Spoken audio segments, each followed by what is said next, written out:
apakah WFH itu efektif? Kalau buat saya pribadi ya, tapi buat saya pribadi itu sangat happy dan sangat efektif.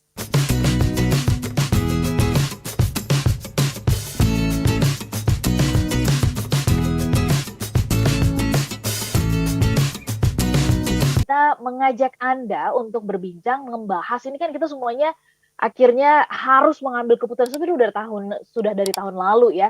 Ada yang mungkin sudah overall semua kantor dari tahun 2020 yang lalu itu sudah memberlakukan WFH. Tapi ada juga yang mungkin separoh begitu ya. Ya, Kalau di Smart sendiri, ini Smart Listener kalau di daerah ya karena memang punggawanya sedikit ya WFO. Kalau di Jakarta kita berlakukan nih 50 gitu ya. Kalau misalkan ada teman-teman yang ya sudah flu-flu dikit gitu nggak boleh masuk gitu ya. Mereka harus WFH dan sebagainya. Bagaimana menurut Anda? Apakah efektif atau enggak ya?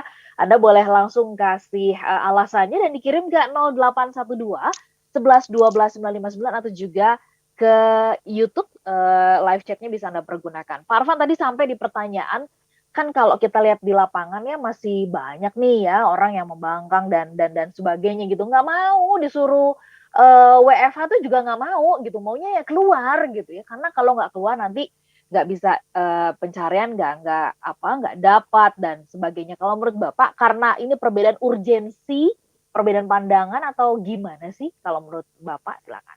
ya, terima kasih Mbak Ola ya. Salah satunya sesungguhnya adalah karena masih banyak orang yang tidak percaya bahwa bekerja itu bisa dilakukan dari rumah. Itu sih sebetulnya gitu. Atau mungkin pernah dicoba work from home, kemudian banyak yang menyalahgunakan gitu.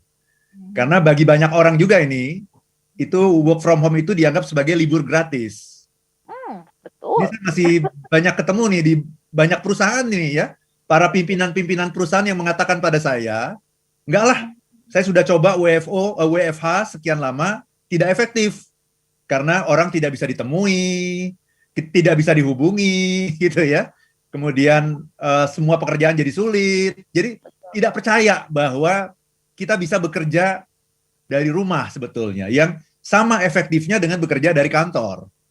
Gitu Mbak Ola. Sekali lagi ini juga tergantung dari sektornya, sekali lagi ya. Kita harus tahu mana yang sektor yang esensial, mana yang non esensial. Ini penting sekali ini. Karena kalau kita tidak tahu itu nanti jadi rancu semuanya gitu. Kalau nakes semuanya dari WFH gimana ya? Makanya ya. Makanya ya. Jadi ada banyak sekali sektor yang sebetulnya bisa dikerjakan dari rumah atau sektor yang non esensial gitu.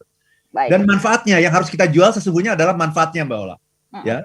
Gini, 1 tahun ada berapa bulan Mbak Ola? 12.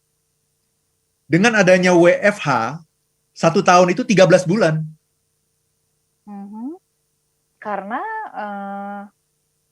mari kita lihat hitung-hitungannya ya. Mari kita lihat hitung-hitungannya. Setiap hari kita berangkat ke kantor itu, kalau saya ya, sama siap-siap ya, kan berangkat ke kantor juga ada persiapannya tuh ya. Siap-siap berangkat ke kantor, sampai di kantor itu 1,5 jam, Mbak. Pulangnya juga 1,5 jam. Ya, bahkan mungkin ada yang lebih daripada itu ya, ada yang sampai 2 jam lebih kan, ada ya. Nah, tapi katakanlah kita ambil dalam sehari berangkat 1,5 jam, pulang 1,5 jam. Berarti kita kalau kita WFH sudah menghemat berapa? 3 jam ya? Betul. 3 jam. Itu 1 hari ya? Ya. Kita punya tambahan waktu 3 jam 1 hari. Kalau 1 minggu 3 kali 5. 3 kali 5, 15 jam ya. 15 jam seminggu. Ya. Kalau sebulan 15 kali 4 berapa? Ya sudah ada 70 70 jam. 60 dong. 15 kali 4 kan 60. 15 kali 4 kan? Ya, 60. Oh iya. Saya berpikirnya tadi 15 kali 4. 15 kali 4 ya. 14 kali 5 ya. Ya, oke. Ya, 15 kali 4 60. Padahal ada juga yang 5 minggu juga ada kan ya dalam sebulan ya. Tapi kita katakanlah 4 lah. 15 kali 4 berarti 60 jam. 60 jam dalam sebulan. Setahun ada berapa bulan? 12 kan? Berarti 60 kali 12 berapa? Banyak. Ini matematikanya berapa nih dulu ya waktu sekolah ya? 60 kali 12 itu 720 Mbak Ola. Ya. Jadi dalam setahun kita bisa menghemat waktu 720 jam. ada tambahan bagi kita. Nah, 720 jam itu kalau dibagi 24, kan satu hari 24 jam kan? Betul. 720 bagi 24 itu sama dengan 30 hari. 30 hari itu udah 1 bulan sendiri gitu. Oke. Berarti Itu bekerja dari rumah itu membuat waktu kita bertambah 30 hari dalam setahun. Jadi 1 tahun itu bukan 12 bulan, tapi 13 bulan, Mbak Ola. Itu kan luar biasa itu, waktu yang sangat berharga gitu. Yang bisa kita gunakan untuk kegiatan yang jauh lebih bermanfaat ketimbang harus bermacet-macet di jalan, ada resiko keamanan, stres, dan sebagainya gitu, Mbak Ola. Oke. Itu dari sudut pandang Bapak melihat bahwa ada tambahan waktu dan sebagainya gitu ya. Tapi bagaimana dengan banyak masyarakat juga yang merasa bahwa ini bosan, ada kebosanan tingkat tinggi gitu ya, WFH gitu. Bahkan ketika juga bersama-sama dengan anak-anak harus sekolah juga di rumah begitu, ya bosan gitu ya karena terkungkung di satu ruang gitu, kotak dan sebagainya gitu. Itu gimana? Bagaimana dengan sudut pandang ini? Artinya kita boleh lihat dong dari berbagai sudut ya. Kalau kita mau fair gitu ya soal efektif ini kan menjawab berbagai sisi lah begitu. Bagaimana pandangan Pak Arfan? Ya kalau soal bosan sih sesungguhnya itu bisa terjadi dimanapun ya. Ya. Bahkan itu ada orang yang barusan ini orang yang sangat kaya gitu ya, yang tertangkap karena mengkonsumsi narkoba gitu ya. Kemudian ketika ditanya, saya bosan, dia bilang gitu. Saya bosan gitu di rumah, padahal itu rumahnya udah seperti istana gitu ya. Saya bosan gitu. Jadi kalau masalah bosan ini dimanapun yang namanya manusia itu memang selalu berkeluh kesah, Mbak Ola. Ya, kalau disuruh berangkat ke kantor juga mengeluh juga kan, berangkat ke kantor mengeluh.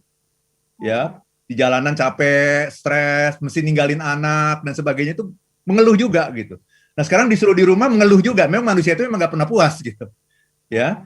Nah tugas kita kan sesungguhnya adalah untuk mensyukuri gitu. Apapun yang kita dapatkan itu, mari kita lihat the bright side-nya gitu. Jadi bukan melihat the dark side-nya ya, tapi the bright side-nya, sisi cerah dari segala sesuatu yang kita hadapi gitu. Ya. Dulu kan sering mengeluh, capek, stres, kena macet gitu. Nah sekarang ketika situasi diharuskan berada di rumah mengeluh lagi. Nah ini memang nggak akan pernah puas gitu. Jadi kita sesungguhnya harusnya bisa efektif dalam setiap situasi. Tapi saya tahu ini tidak mudah nih, Mbak. Ya jadi ini sangat tidak mudah gitu ya. Kalau saya sih saya ingin mengatakan ya, apakah WFH itu efektif? Kalau buat saya pribadi ya, saya tidak bicara tim saya, itu nanti lain lagi kalau bicara tim saya ya. Tapi buat saya pribadi itu sangat happy dan sangat efektif. Jadi kalau Mbak Ola lihat ini saya sedang live dari library saya nih. Ya, jadi ini saya bisa bilang ini surganya saya justru di sini. Ya, di sini ada kurang lebih 4.000 buku, Mbak Ola, ya. Dan saya bekerja dari sini, meeting sama klien dari sini, bikin sesi motivasi dari sini, ngasih training dari sini gitu. Jadi memang udah nggak harus kemana-mana karena semuanya itu bisa dilakukan sama efektifnya seperti kalau kita ketemu langsung gitu. Baik. Dan dengan seperti ini saya punya banyak waktu luang, banyak waktu yang bisa saya manfaatkan karena selama ini saya selalu mengeluh kekurangan waktu dan bisa juga dekat dengan keluarga. Jadi work life balance juga bisa terjaga gitu. Nah, ini sebetulnya bisa dilakukan oleh siapapun kalau kita tahu caranya gimana gitu, Mbak Ola. Iya. Saya ingin mengajak Pak Arfan dan juga Smart Listener meluaskan pandangan karena kita nggak ingin menggunakan satu sudut pandang ya. Bagi Pak Arfan barangkali ini efektif. Saya tidak tahu bagaimana jawabannya dari Smart Listener begitu. Tapi mari kalau tadi Bapak membawa kita melihat efektifnya dari sudut pandang hitung-hitungan. Nah sejujurnya kalau misalkan tadi juga berangkat dari apa yang tadi disampaikan, ada yang bercerita ke Bapak gitu nggak efektif karena merasa tidak trust kepada tim atau kepada anak buah dan sebagainya. Lah itu kan karena ada bukti gitu ya. Bagaimana dengan soal produktivitas? Dilihat dari produktivitas pekerjaan, laporan dan sebagainya begitu. Kalau kita pakai sudut pandang ini, sudut pandang orang yang mengeluhkan itu gitu loh Pak Arfan, supaya lebih luas. Jadi nggak merasa orang yang nggak efektif ini nih kayak disudutkan gitu ya. Oke.